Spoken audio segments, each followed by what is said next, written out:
any dem because enwe ife ikwu maka mmadụ ịkwanyere ugwu as onye na-afụ ọja. Ịwọcha ifu na they have commodified the whole craft. You know, ha na-ejizi ọja akwụgharị even mana Anambra Ọka agụ erika itego. So some people are not after ndị na-egbu ọja as beggars, as people that are enwede ndị bụ na a na-abụ ego ha esekpuru anị n'afọ ya bụ ọja ka e wee bụọ ha ego. All those things oshicha na ihe a na-eme ka ọ bụ so na ndị esi no amateurish musician and then they are welcome. They are welcome. Ịma ihe iwu onye Igbo nji tọọ m ụtọ. Igbo is inclusive. Ha nọrọ ha gbuwe mana ọwụghị awụ ọja. Ọsọkwa ya awụ na egbu gị for 50 years mana iji ụdị ha ka ije ugbu opi na-eficha imi. O nwere vidio ebe m gburu Peter Edochie ọja went viral.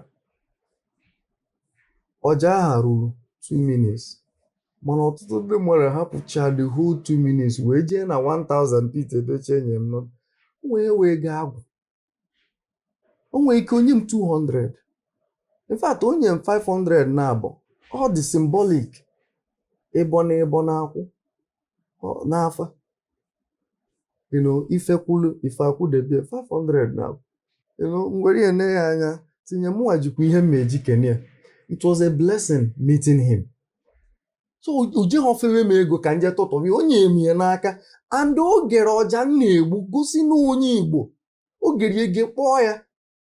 Inwe ike gị chicha ọja mesị m na-abịa kene ihe anyị na-eme esi n'inwe academy. That academy needs to be endowed. In a year, Odo Academy a nwee ike nwete as much as 50 million naira endowment.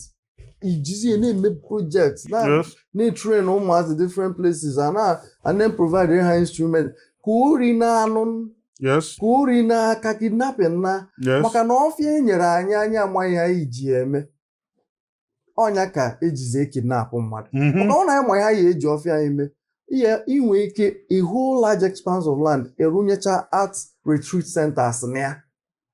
Artists are na-abịa na from all over the world. Ọ na-anyị amaghị ha iji Igbo eme ka iji dị stagnated. Some of the crimes na-eme n'ala Igbo, as far as I'm concerned, my own personal interpretation of it is that we are not moving. So the media adọrọgo ofu ebe na dị stagnant and all. Ọ Igbo wu ngene. Anyị gbọrọchakwa ngene ọkwa ngene aka ihe ekwuru nwụọ. So we have to make way for the water to flow. Ka anyị dị fresh. So ndị a na-ayọ ayịyọ ọnya ka m ji egbusi ọja m ike ka ha na-afụkwa hei na o nwekwa ike. Na onwe nwatakịrị nke m na-agwa afọ m ya n'Enugu ọzọ were ọja bịa nwa na mma egbu ọja o tukete m afa tukete m si m ha na-akwa m agbakakwa ọnọkete wepụta dị ọja nsị anyị na-egbu ọja gbuo ọnụ ka nnụ nna ọ na-egbu nne gie ngechaa ya nye ego nsị a jisikwa ike. Mgbe m na-emeghezi akpa inye ego ọfụ ọja juu na akpa m nsị a na mụnwa na-egbukwa ọja nsị a na ihe agbakwa mbụ ka ihe na-agụ sị na ọgwa m skuulu ọnụ nsị a na ihe agụchakwa ya o nna na ihe a na-egbu ọja gụchaa ya maka na m na-egbu ọja bụrụ onye nkụzi. M na-egbu ọja kụzie na University Nigeria kụzikwa na University obodo oyibo Ivy League College. You know, it was Professor Laura McPherson that invited me to the United States. You know, so yeah, sị na ihe eme nwunye o nna na ihe iji ọja eme na ya wụ Igbo. So if he doesn't have me to say that to him, ochie na ogbuo ya oje ebe nwa na onwe nke send a message send arụ m nọmba mmadụ sị onye wi ya. I said he does give away. I say okay, give away. To be alive is power. You know, it's a poem by Emily Dickinson. To be alive is power. Existing in itself without a further function, omnipotence enough. Ndụ dị na-atọ. Ọtọchago m ụtọ m wee chọwa ego ole ka iji. Ihe ego ga na-egote ikuku. So weta ego ka e wee rụọ ọrụ otu a ka m si wetakwa ọja m ka e wee dozie obodo weta talent m. And that is what we must do. We must humble ourselves. Wee chee maka echi chee for the next 200 years. Chee for the next 500 years. Ọ ihe eji egwu eme. Ọ ihe eji ndụ eme. Awụghị ime odogwu onye aha onye na-egbu ọja is a cultural ambassador. He's an artist. He's a spiritual leader. He's fashioning the conscience of his race. You know, he's leading to the people to higher planes and truth. Ọkwa otu ọ dị gboo maka ọkwa ọja bụ a prominent profession. Ogbu ọja. Ọnya na-egburu dibịa ọja ihe dibịa na-eme wee na-ele. He takes the dibịa to higher planes and truth. Ọnya na-egburu dimgba ọja dimgba wee gbanwuo mgba wee merie. Onye niile adị n'egwu Igbo. Anyị chifuzie ihe niile ọwụrụzie ị na-eje burial na na ego. Someone has to still show the way, to show that the new way. Na mmeji ọja. There was a video na-egburu obi asị ka ọja. Ebe anyị na-plan omniverse.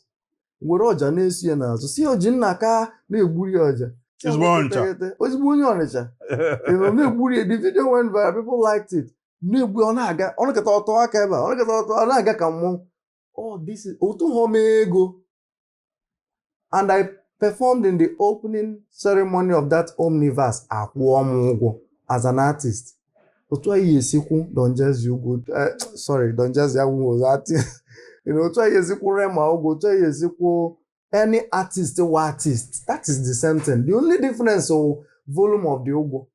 And it's only a matter of time. The volume of your own Ugwu increase. You are a Rema. You are a Burna Boy. And perhaps more. So, onye kpọọ ọbịa mkpọkọrọ agbata obi ewere ihe kpọọ ife. Mgbe m nụkwa na iji first class wee dapụta, ịghọtara ịma na some of people ama mụ na ya nọ na set na Unizik. Ọ na-agụ music, mụ na-agụ theater. And then look at us today collaborating. First class na third class. But I'm a doctor, Mr. Yes, yes, I'm a doctor now. I'm a doctor now, where my craft took me to and everything. And then I want to know your journey academically with music department, and then because I know you then, you are everywhere. Academic sound, practical sound. And I'm here, and SUG, you are the organizer of so many things musically and everything. Gerard was a household name. Though na theater, in na theater, Akalika music, and I want to small or that. And when you music can make that musical department doesn't play a part and everything. I'm going to also go the Unizik anthem. Can go to novella. So what? So we could give us your journey as a musical, and then can you start with first class, and what does it mean to be a first class holder of musical musicology? Because go ahead. Yeah, what it means to be a first class graduate of any discipline is that ihe ahụ ego ya bara obodo. Ọwụwa onye ya eji ya intimidate. Na ihe ahụ ego ya bara obodo. Ibidokwa zụwakwa first class ọzọ. In fact, mụnwa bido na primary school na-akụziri ụmụazị ngwa egwu Igbo. Ka ọ ya awụ onye nke chọọ egwuzi music agụ. Ọ mụtagori ọja. Ọ gakwa n'odu ọwara nsị ga bụrụkwa odogwu. N'ọja a bụrụ akwa akwụrụ onye ahụ first class na ihe aha ya abara obodo na-eche m echiche ume na ya abara obodo. I was speaking with a friend yesterday. I was saying that a PhD holder enweghị anyị nọ na-akpa. So what, this is a PhD holder, so and he's supposed to be influencing the society. I said, Chero, I never thought of it. Ọwụrụzie ndị ụfọdụ ndị ejedeghị school ụzi ihe na-influence society. I say no social media influencer. The PhD holder may not be on social media. The first class person, graduate may not be on social media, but he has to be influencing the society. Oh, hancha we with first class. You have to influence society. You have to influence life. Eburu akwa akụ. Onye ọ na-aga side a, ị nọrọ ebe ị nọ na-ekwu ihe ị na-ekwu. Maka na nkwụ na-atụ ngenge. Arọkwuru arọ ọnọ ya. Na-atụ ọ na-akwụsị akwụsị. So, Ebu first class is also inwe respect for talent. You know why? I never understand it when whether you're a professor or anybody, and you sound like I think at a point it looked like nobody could make first class in theater. You sound like Nemarugie, and then no, Ibu first class being no pass it through rigor. So if onye mark ogene admire, because he pass go through a lot of rigor. So if every effort on a togo he checking the effort, that effort is spread, he now for me first class. Onye nwe onwe here, amazikwa ihe onwe. So it's not anything I have ever used. Another person has to say it. I was talking of first class. I won a national prize at Muzon. Christopher Collade Prize for Music Excellence in 2015. At the reception, it was reported across Nigerian media, Guardian, This Day, and all. At the reception, we had Dangote, Jim Ovia, Tedola in attendance. We were 5 winners. 4 were Yoruba. I was the only Igbo person who won. And each of us won 250,000 naira. And as I'm saying this, I'm becoming emotional. I'm teary. Because Christopher Collade that night said, some Nigerians are real Nigerians. He said that the reason why he's given this prize is that there is so much talent in the country. And that this talent needs to be encouraged. That was when Yahoo Kabido to Rofo na Unizik. Wow, Lexus Kana, by now. I don't mean in the university, I mean like students around and all started. Hustle. Lexus.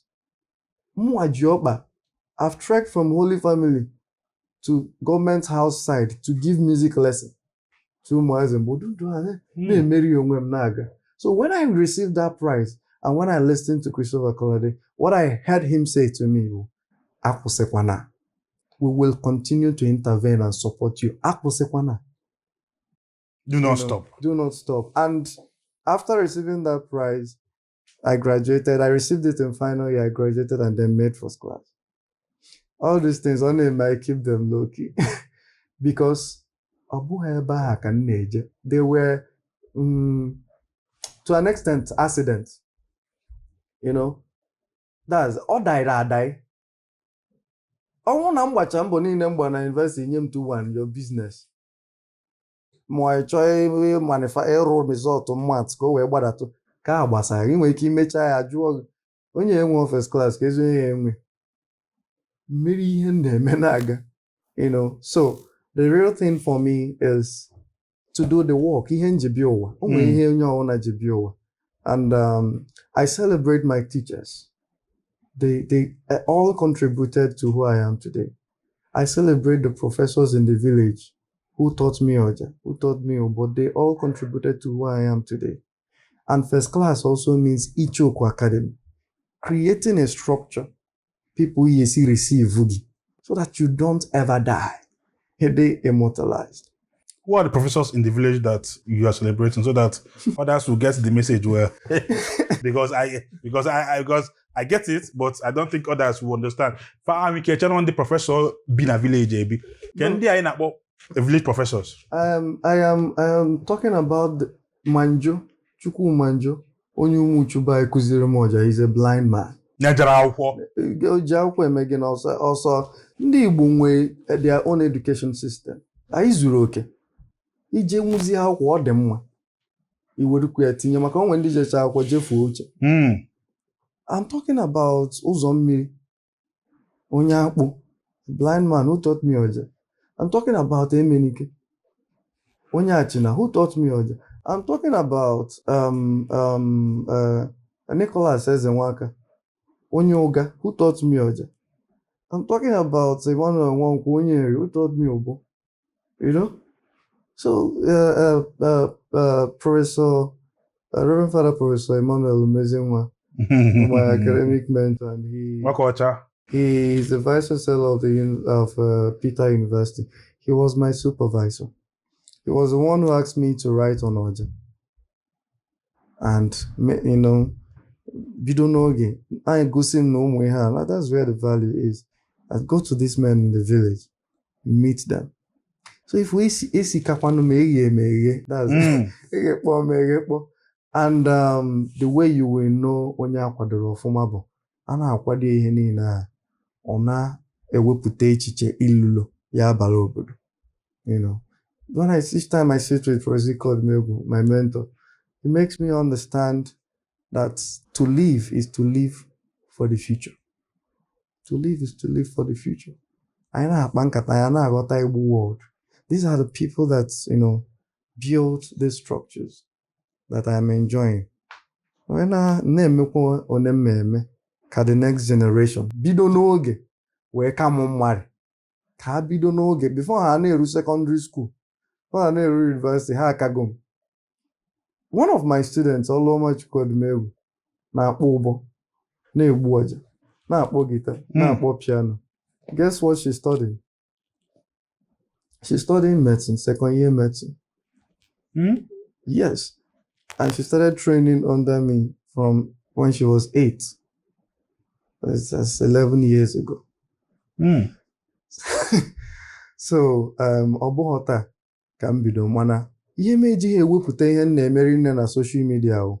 Mgbe anyị ebido mebe congratulation, ọ ha chọọ ka ị bịa ebe a, you might disrupt the flow. I am ready now to come out because I have a functional team. I have a functional. It go structured. Adigo structured. Keta ka nchọrọ ka mpụta. So mgbe ụfọdụ enwere ike onye mụ egbu ọja ogbuo asị a na ịmakwa na egwu a egbu na ịkwesịghị inwe $1 billion. A na-aghọrị na gị jee nata ndị a egburu ọja ego. Egburu m Flavour ọja in 2018. Ọja ha dị n'Ijere ụmụnwa gbu ya. But I was more interested in isi from the academia. Ghọtagodu the music industry. Ghọtagodu ya. So that was my internship. O nwere ihe a na-amụ ọrụ amụ. And what I loved about Flavour bụ na o ji aka anyị m ego. He could have asked for Gaji to pay me. Echekete m ya after ka m gbucha ya ọja ha n'abalị a. Ọ zụrụ kpọm na phone sị m na Flavour, you know, need ya. Swag back. Yeah. Mgbucha ọja ha. Flavour sị m chere. Mechaa ama m ihe ọba eme. Mechaa nchịkịtị ọ jiri aka ya pụta. Sị m nwanne m jisi ike. Oh, that touched me. Maka ahụ m onye ịkwanye hom ugwu nye m ego. Nwere m ike ya afụ m ọzọ. You know, mana otu narị ego onye m, I wouldn't call the amount. Narị ego onye m tinye n'akpa and I left with pride. Niile anya kedu mgbe m ma akwado onwe m ka ihe a baa ka ọ baa ọfụma. Maka na agha akara aka adịghị ngwụrọ. Ugo chara acha adị echu. Na chi akara aka agbagokwa n'ọnya ka njipụtazie nke ikpeazụ agbuzi ọja na-aga. No go slow. Iwe ike ịkọwala anyị do you think na isi na ihe a ikwulie na ọ bụrụ ịgụ na school ka ị na-eme ihe a no DNA no ihe dị na agbụrụ ịghọtago? Would you encourage onye nwe talent to go and study something that has to do with that talent? For example, now isi na you want tomorrow ka lawyers na-egbu ọja, doctors na-egbu ọja and everything. Somebody like me met theater now. Ana m eme comedy in Onitsha back 2007, 2008. Hype Onitsha, lesson centers. I've been doing comedy before I now entered the university to study theater arts. Would you encourage mmadụ nwe talent for music, ijegu music? Mmadụ nwe talent for comedy, ijegu comedy? Mmadụ nwe talent for ijegu ọja? Would you encourage that or something if you can talent be studied? Just go ahead and clear us on that. I will encourage you to develop an academy where people can come and do a 6-week training, a 1-month training, a 1-year training to do content creating like you're doing, to do stand-up comedy like you're doing. That is the way forward in education. In a job, will I encourage the person? I encourage go to me as a person. Yes, you take for granted. What you are doing is a whole real institution. So I'm encouraging you first to create a system I just study ihe anyị na-eme. Mother run academia 6 weeks, 6 months, 1 year. In a center that can train people in the art. Think of it. I will. So that is what we need. Mụ si onye aha jee na university. The university bụ ocean. Ị nwere ike jee dị afụ. Ị nwere ike jee dị na school abụrụkwa scam, because like I said earlier, as much as I was greeting the professors in the village, this men mkpọcha afa, and women too. There was this wonderful woman, Louisa Igboabuchi, kụziere m egwu ikpem ndị be, you know. People like that, as much as I celebrate them, I also celebrate the teachers who taught me in the university, because they gave me the much they had, and ebe onye ahụ ejeru ha mfu ebe ekwesịrị ije. Do you understand? That's onwe ya university ya abaghị mmọnwụ. Yes. University ba mmọnwụ, ghọta knowledge, ghọta, you know. So school abụrụ scam. Mana onwe ndị na-abata na the place fuo ma gị. I agree. Ma talent gị. I agree. Ma ya inwe ike isu They carry the way. Ịkọrọ na-aga isi Grotowski's Theatre. Ịmahụ na Grotowski's Theatre nwoke anọ na village na-akpọ ụbọ bụ a minimalist artist. Ị na-eche mgbe ije Athens, Greece. You know, ịmahụ ihe a na-eme na Athens na onwe ndị nọ na village ga-eme something better than that. Na-eme na Nkwaba. You know, so you can also come into the university funyo anya.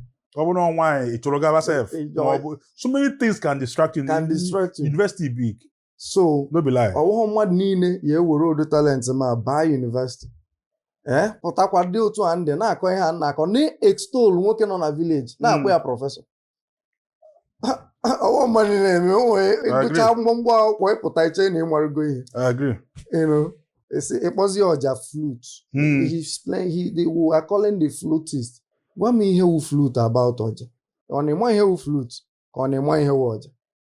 So education, the way we have Ọja afọ oyibo bụ ọja. Afọ igbo bụ ọja. Afa Germany. Afa China bụ ọja. Afa China bụ ọja. Flute wu flute, and then na-egbu ha na-abụ. So it's any day mmadụ sị I want a flautist. I want you to come and play flute.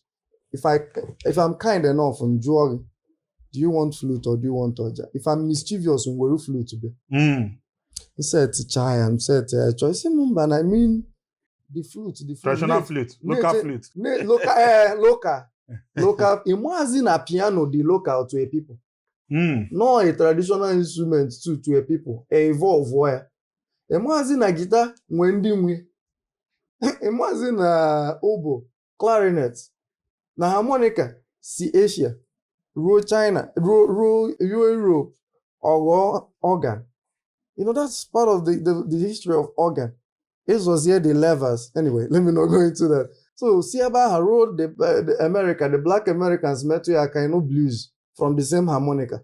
On spread, so Oja, yes, you to her spread. You know, when school you have bagging more, university you have bagging more, man, no. You know, in what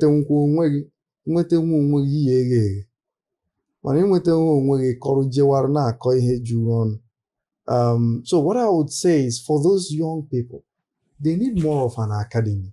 They must not even, you know, go through the system. I summarize take care to where they need to be, and collaborate with the Ministry of Education. Because each change curriculum university and road next 20 years, I can't couple of years. So the challenge is for you and I. Everyone came my way, and you know, and that's why we're here collaborating. You see, we collaborated when you went for SUGDOS. We're Dadawanya. Don't remind me of my days in Egypt. So what again? I had an. Don't lie. You tried for me that time. I saw you as an crew.